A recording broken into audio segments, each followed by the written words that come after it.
누가복음 3장 1절부터 22절까지 함께 읽겠습니다. 디베rio 황제가 통치한 지 15해 곧 본디오 빌라도가 유대 총독으로 헤롯이 갈릴리의 분봉왕으로 그 동생 빌립이 이두레와 드라고닉 지방의 분봉왕으로 루사니아가 아빌레네의 분봉왕으로 안나스와 가야바가 대제사장으로 있을 때에 하나님의 말씀이 빈 들에서 사가랴의 아들 요한에게 임한지라. 요한이 요단강 부근 각처에 와서 죄 사함을 받게 하는 회개의 세례를 전파하니 선지자 이사야의 책에 쓴 바 광야에서 외치는 자의 소리가 있어 이르되 너희는 주의 길을 준비하라. 그의 오실 길을 곧게 하라. 모든 골짜기가 메워지고 모든 산과 작은 산이 낮아지고 굽은 것이 곧 곧아지고 험한 길이 평탄하여질 것이요 모든 육체가 하나님의 구원하심을 보리라 함과 같으니라. 요한이 세례 받으러 나오는 무리에게 이르되 독사의 자식들아 누가 너희에게 일러 장차 올 진노를 피하라 하더냐. 그러므로 회개에 합당한 열매를 맺고 속으로 아브라함이 우리 조상이라 말하지 말라. 내가 너희에게 이르노니 하나님이 능히 이 돌들로도 아브라함의 자손이 되게 하시리라. 이미 도끼가 나무 뿌리에 놓였으니 좋은 열매 맺지 아니하는 나무마다 찍혀 불에 던져지리라. 무리가 물어 이르되 그러면 우리가 무엇을 하리이까? 대답하여 이르되 옷 2벌 있는 자는 옷 없는 자에게 나눠줄 것이요 먹을 것이 있는 자도 그렇게 할 것이니라 하고 세리들도 세례를 받고자 하여 와서 이르되 선생이여 우리는 무엇을 하리이까 하매 이르되 부과된 것 외에는 거두지 말라 하고 군인들도 물어 이르되 우리는 무엇을 하리이까 하매 이르되 사람에게서 강탈하지 말며 거짓으로 고발하지 말고 받는 급료를 족한 줄로 알라 하니라. 백성들이 바라고 기다림으로 모든 사람들이 요한을 혹 그리스도신가 심중에 생각하니 요한이 모든 사람에게 대답하여 이르되 나는 물로 너희에게 세례를 베풀거니와 나보다 능력이 많으신 이가 오시나니 나는 그의 신발끈을 풀기도 감당하지 못하겠노라. 그는 성령과 불로 너희에게 세례를 베푸실 것이요 손에 키를 들고 자기의 타작마당을 정하게 하사 알곡은 곡간에 들이고 쭉정이는 꺼지지 않는 불에 태우시리라. 또 그 밖에 여러 가지로 권하여 백성에게 좋은 소식을 전하였으나 분봉왕 헤롯은 그의 동생의 아내 헤로디아의 일과 또 자기가 행한 모든 악한 일로 말미암아 요한에게 책망을 받고 그 위에 한 가지 악을 더하여 요한을 옥에 가두니라. 백성이 다 세례를 받을새 예수도 세례를 받으시고 기도하실 때에 하늘이 열리며 성령이 비둘기 같은 형체로 그의 위에 강림하시더니 하늘로부터 소리가 나기를 너는 내 사랑하는 아들이라 내가 너를 기뻐하노라 하시니라. 아멘. 맨 처음 1장은 예수님과 세례 요한의 탄생을 예고하는 말씀으로 시작을 했습니다. 그리고 예수님이 태어나신 성탄에 대한 이야기가 나왔고 그리고 예수님의 어린 시절 유년기에 대해서 아주 짤막하게 그러면서도 자세한 이야기를 했습니다. 이제 3장은 예수님의 본격적인 공적인 생애가 시작이 됩니다. 그 가운데서도 첫 번째 이야기는 세례 요한의 사역이죠. 세례 요한이 회개 세례를 전파하고 많은 사람들을 그리스도께로 안내하는 마치 레드카펫과 같은 그런 역할을 합니다. 배우가 도드라지게 돋보이게 만드는 것이 레드카펫이죠. 그런 것처럼 세례 요한은 주인공이 아니라 주인공이신 예수님을 돋보이게 하는 그런 역할을 잘 감당합니다. 그때의 로마의 황제는 디베르였다. 그가 통치한 지 15해였고 빌라도가 유대의 총독으로 파견이 되었고 그리고 유대 땅은 4등분으로 나눠서 각각 분봉 왕들이 있었는데 헤롯 그리고 그 동생 빌립 또 루사니아 이런 사람들이 이제 분봉왕으로 다스리고 있었고, 대제사장은 원래 한 사람인데 이제 안나스와 가야바 두 사람이 대제사장으로 등장하고 있습니다. 아무튼 정치적으로나 종교적으로나 굉장히 혼란한 시기가 예수님의 사역 때였다라는 걸 보여주는 것이죠. 이제 하나님의 말씀이 빈들에서 요한에게 임했다. 광야에서 세례 요한은 사역을 했죠. 우리가 다른 복음서에서 보면은 이제 낙타의 털옷을 입고 이제 석청을 먹고 그렇게 마치 그 짐승들과 함께 광야에서 사는 그런 모습입니다. 야인 같은 그런 모습이죠. 그가 요단강 부근에서 죄의 사함을 받게 하는 회개의 세례를 전파했다. 죄의 사함을 받게 하는 회개의 세례다. 요단강 근처에서 세례를 베푸는데 회개의 세례를 베풀었습니다. 죄의 사함을 받게 하는 회개 세례. 회개 자체가 죄를 사하는 건 아닙니다. 회개하면 죄를 사함 받고 안 하면 사함 안 받고 그런 건 아닙니다. 하나님의 은혜로 하나님의 긍휼히 여기심으로 우리의 죄는 사함을 받죠. 다만 회개하는 모습이 나타난다는 거죠. 죄 사함 받은 자에게는 회개의 모습이 나타납니다. 회개라고 하는 것은 단순히 마음으로 뉘우치는 정도가 아니라 삶의 열매로, 행위의 열매로 나타나야 그것이 진정한 회개가 되는데, 바로 세례 요한이 전했던 이 회개 세례는 마음의 변화뿐만 아니라 그 마음의 변화를 증거하는 삶의 변화까지 나타나는 회개에 합당한 열매까지 드러나는 것이 진정한 회개다. 그렇게 회개한 자에게 회개했다는 상징으로서 세례를 베풀었던 거죠. 요단강 물에 그 몸을 온전히 잠갔다가 다시 빼는, 사람이 물속에 잠기면 죽죠. 죽었다가 다시 살아나는 회개의 세례를 전파했다고 이야기합니다. 그 회개의 세례는 회개에 합당한 열매를 맺는 행위의 변화로 이어지는 세례를 가리키는 것이었죠. 자, 그 세례 요한의 등장은 이사야의 예언과도 일치한다고 말합니다. 이사야가 예언한 것이 성취된 것이다. 4절에 선지자 이사야의 책에 쓴 바 광야에서 외치는 자의 소리가 있어 이르되 주의 길을 예비하라. 이사야 40장 3절에서 5절의 말씀입니다. 이사야가 일찍이 예언했던 세례 요한의 등장, 메시아가 등장하기 전에 마치 레드카펫처럼 그런 외치는 자, 광야에서 외치는 자의 소리, 주의 길을 예비하는 자가 등장할 것이라고 예언했는데, 바로 이 세례 요한의 등장은 이사야가 예언한 말씀이 그대로 이루어진 것이다 하는 얘기죠. 요한이 세례를 받으러 나오는 무리에게 말합니다. 독사의 자식들아, 누가 너희에게 다가올 징벌을 피하라고 하더냐. 세례 받으러 나오는 무리들에게 독사의 자식들아, 그 무리 가운데는 바리새인과 서기관들, 또 이 사두개인들, 그때 당시 종교 지도자들이 허다하게 포함되어 있습니다. 그들에게 가르칩니다.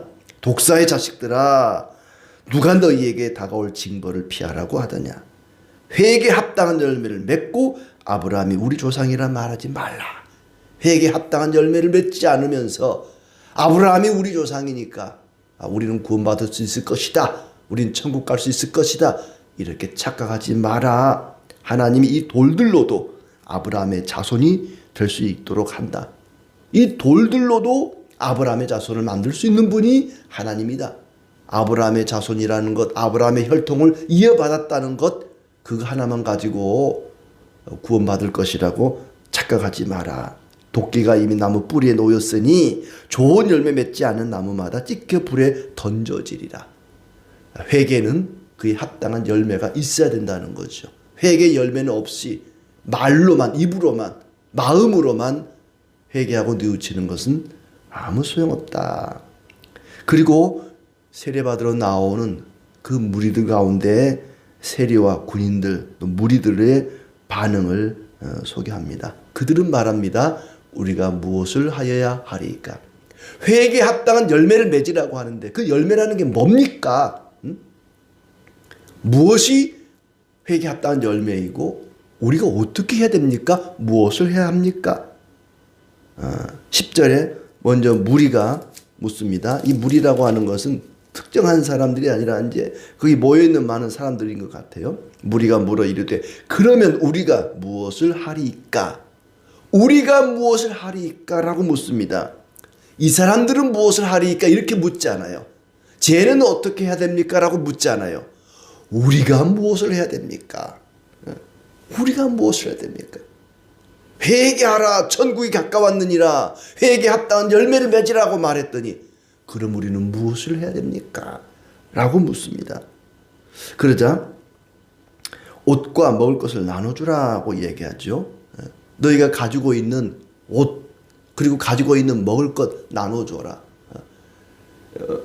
너희가 가지고 있는 걸 다 주라고 말하지 않아요. 남의 걸 빼앗거나 빌려서 주라고 말하지 않습니다. 너희가 가지고 있는 것 가운데 혹시 남는 게 있으면 그건 나눠줘라 라고 말하는 거죠. 또 그 무리 가운데 이제 구체적으로 세리들이 묻죠. 세리들이 세례받으러 와서는 우리는 무엇을 해야 됩니까? 라고 묻자 부과된 것 외에 거두지 말라. 정직하게 정당하게 합당하게 세금을 부과하라고 말합니다. 그 일을 때려치라고 말하지 않아요. 세리 그만둬라. 그렇게 남의 것 등쳐먹는 거 그거 그만둬라고 말하지 않습니다. 세리는 하기는 하되 정직하게 하라고 말하죠. 군인들도 마찬가지입니다. 군인들이 우리는 무엇을 하리까 하자. 남의 것을 강탈하지 말고 거짓 고발하지 말고 너희 봉급으로 만족하라 그렇습니다. 그러니까 군인들 이때의 군인들은 아마 이제 로마의 군인들일 수 있죠. 군인들이 어떤 무기를 들고 있고 어떤 힘이 있죠. 권력이 있죠. 그것으로 약한 사람들을 가난한 사람들을 빼앗고 착취하고 그러지 마라. 정당하게 너희가 일하고 대가를 받고 정직하게 일을 해야 된다. 사람들이 속으로 말하기를 그러면 이 요한이 우리가 기다리는 메시아 그리스도가 아닌가. 구약에 계속해서 그들은 다윗과 같은 그런 왕을 기다렸습니다. 이 나라를 구원해 줄 메시아를 기다렸는데 세례 요한이 가르치고 말하고 행동하는 걸 보니까 이 사람이 그 사람 같아요. 메시아 같아요. 혹시 요한이 그리스도가 아닌가? 요한이 메시아가 아닌가? 라고 생각합니다. 그러자 요한이 말합니다. 나는 물로 세례를 베풀거니와 나보다 능력 많으신 이가 오실 텐데 나는 그의 신발끈을 풀기도 감당치 못할 것이다. 내가 그리스도가 아니다. 내가 메시아가 아니다. 나 뒤에 오시는 그분이 진짜 나보다 능력 많으신 이고 그분이 바로 성령과 불로 세례를 베푸실 것이고 손에 키를 들고 타작마당을 깨끗이 하려고 알곡을 모아 곳간에 들이고 쭉정이는 꺼지지 않는 불에 태우시리라. 그분이 바로 심판자로 오실 것이다. 키 알죠? 키. 곡식을 알곡과 쭉정이를 가려내는 키. 키질을 잘하면 쭉정이는 이렇게 밖으로 밀려서 날아가고 알곡만 안에 남는단 말이죠. 키질을 잘 못하는 사람은 알곡은 다 날려보내고 쭉정이만 남는 사람이 있어요. 예수님은 그런 분이 아니고 그 쭉정이는 다 버리고 알곡만 모아 곳간에 들이는 그런 심판자로 오실 것이다 말합니다. 자, 이 세례 요한은 사람들이 이 사람이 메시아가 아닌가, 이 사람이 그리스도가 아닌가라고 말할 때 그래 내가 그리스도다. 나를 섬겨라. 이래 말하지 않습니다. 나는 아무것도 아니다. 나는 그분의 신발끈을 풀기도 감당치 못하는 그런 비천한 자다. 오직 그리스도만 높이고 그리스도께만 영광을 돌리고 자신은 철저하게 낮춥니다. 하나님의 일꾼, 하나님의 사람의 모습이죠. 자기는 한없이 낮추고 나는 아무것도 아닙니다. 오직 그리스도만을 높이는 영광을 돌리는 그런 모습입니다. 그 밖에도 많은 일을 권하고 좋은 소식을 전했지만 헤롯 왕이 요한에게 책망을 받고는 그를 옥에 가둬버렸습니다. 이 헤롯이 아주 사악했죠. 물론 이것은 이제 그 뒤에 나오는 예수님이 세례받는 일보다 1년 뒤에 있는 일이에요. 요한이 옥에 갇힌 것은 예수님이 세례받고 나서도 1년 뒤의 일인데 아마 누가는 요한의 이야기를 하면서 이걸 덧붙여서 요한이 감옥에 갇힌 것까지 덧붙여서 그냥 이야기를 이어가고 있습니다. 그러니까 세례 요한이 워낙 바른 말 하는 사람이기 때문에 헤롯 왕이 분봉왕 헤롯이 자기의 동생의 부인, 동생의 아내를 빼앗은 헤로디아를 빼앗은 거죠. 이 잘못된 거죠. 자기 이복 동생의 부인을 빼앗은 것, 거기에 대해서 요한이 책망을 했단 말이에요. 왕이 돼가지고 그럴 수 있습니까? 그건 나쁜 짓입니다. 죄입니다라고 얘기하니까 이것저것 기분 나빠가지고 감옥에 가둬버렸어요. 나중에 죽임을 당하게 되죠. 그러나 그 모든 것 또한 하나님의 어떤 섭리 가운데 되어지는 일들이죠. 마치 태양이 떠오르면 새벽에 빛나던 샛별이 사라지는 것처럼 그리스도가 등장하니까 자연스럽게 세례 요한은 사라지는 그런 모습입니다. 자, 그리고 예수님이 세례받는 모습이 21절에 나오는데 예수께서 세례를 받으십니다. 그때에 세례를 받으시고 기도하실 때에 하늘이 열리며 성령이 비둘기 같은 형체로 그 위에 강림하시고 소리가 났다. 이는 내 사랑하는 아들이라 내가 너를 기뻐하노라. 여기 자세히 보면은 예수님은 세례를 받으시고 기도를 하셨다고 말합니다. 세례를 받고 나서 그분은 기도하셨습니다. 그러자 하늘이 열렸습니다. 세례받고 나서 하나님과 계속 교제하기 위해서 기도했다는 얘기입니다.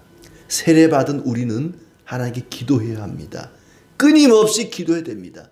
예수님도 세례받고 기도를 하셨다면 세례받은 우리는 당연히 기도를 해야 됩니다. 기도를 통해서 계속 하나님과 교제해야 됩니다.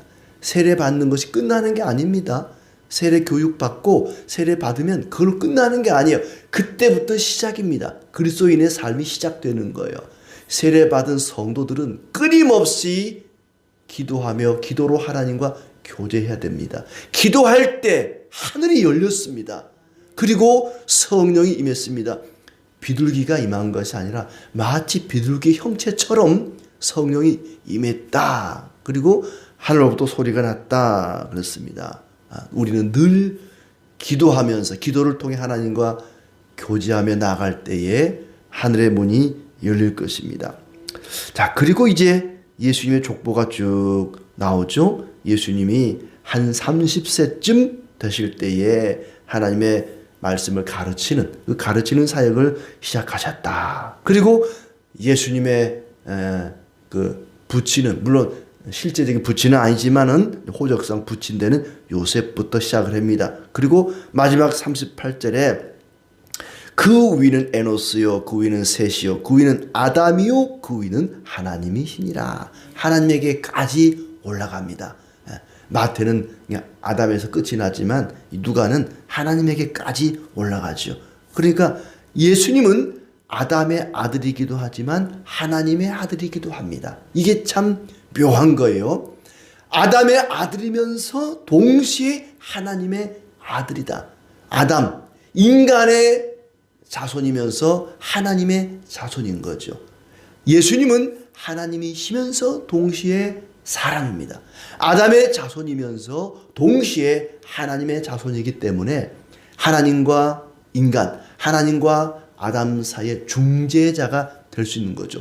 아담의 죄로 인해서 모든 인류가 하나님과 원수가 되었을 때에 바로 예수님이 하나님의 아들이기도 하시고 아담의 아들이기도 하신 그 예수님이 아담과 하나님 사이, 아담과 인간 사이의 중보자의 역할을 감당하게 되었다는 것이죠. 자, 이 이야기를 통해서 세례 요한의 외침을 다시 한번 되새겨 봅니다. 바리새인들, 사두개인들을 향해서 외칩니다. 이 독사의 자식들아, 이 뱀의 자식들아, 외식하는 모습을 버리고 회개에 합당한 열매를 맺으라는 외침입니다. 그렇지 않으면 너희 입에서 독이 나올 것이다. 거짓으로 회개하는 척 흉내내지 말고, 마음으로 뉘우치는 데서 그치지 말고, 회개에 합당한 삶의 열매가 없으면, 삶의 변화가 없으면 그건 독이 나오는, 독을 품고 있는 독사의 자식입니다. 행동으로 나타나지 않고 삶의 변화로 이어지지 않는 말로만 하는 회개는 독사의 자식을 만듭니다. 아담과 하와의 죄로 말미암아 더럽혀진 인류는 독을 품고 사는 독사처럼 변해버렸습니다. 서로를 미워하고 시기 질투하고 하나님을 욕되게 하고 하나님의 영광을 가리고 독사의 모습입니다. 우리는 아브라함의 자손이니 회개하지 않아도 된다. 회개하지 않아도 아브라함의 피를 이어받은 우리는 얼마든지 구원을 받을 수 있다라고 착각하지 마라. 바리새인과 서기관들은 세례 요한에게 우리는 무엇을 하리이까? 라고 묻지 않습니다. 다 안다는 거죠. 우리는 다 알아요. 회개, 구원, 천국, 우리 다 알아요. 알긴 뭘 알아요. 우리는 무엇을 하리이까? 라고 묻지 않습니다. 그러나 가장 낮고 천한, 손가락질 받고 비천한 세리, 군인들, 이 사람들은 묻습니다. 우리가 무엇을 하리이까? 우리는 하나님 앞에 세례 받은 자로서 물어야 됩니다. 우리가 마음으로 뉘우쳤는데 그렇다면 우리가 무엇을 해야 됩니까? 우리는 무엇을 해야 됩니까? 세례 받은 자는 하나님 앞에 기도하고 하나님께 물어야 됩니다. 우리는 무엇을 하리이까? 항상 하나님 말씀을 읽을 때에도 이 질문으로 읽어야 됩니다. 우리는 무엇을 하리이까? 오늘 나는 무엇을 해야 됩니까? 어떻게 해야 됩니까? 무엇을 하는 것이 회개에 합당한 열매를 맺는 것입니까? 라고 물어야 됩니다. 할 수 있는 한 최선을 다해서 자비를 베푸는 것이죠. 희생을 강요하는 게 아닙니다. 먹을 걸 줘라, 옷을 줘라, 희생을 강요하는 거 아닙니다. 네가 가지고 있는 것 가운데 다 갖지 말고 그 가운데 일부를 떼어서 나누라는 얘기죠. 긍휼을 베풀라는 것입니다. 자비를 베풀라는 것입니다. 희생을 강요하는 것이 결코 아닙니다. 세리에게 일 그만두라고 말하지 않습니다. 정직하게 네가 하고 있는 그 일, 악을 행하지 말고 부정을 행하지 말고 교만하지 말고 겸손하게 정직하고 정당하게 하라. 오늘 하루도 우리는 말씀 앞에 하나님 앞에 기도하면서 나는 무엇을 해야 되는가? 어떻게 회개에 합당한 열매를 맺을 것인가? 내게 주어진 인생의 날 동안 정직하고 신실하게 긍휼을 베풀며 살아가는 우리의 삶이 되기를 진심으로 축복합니다.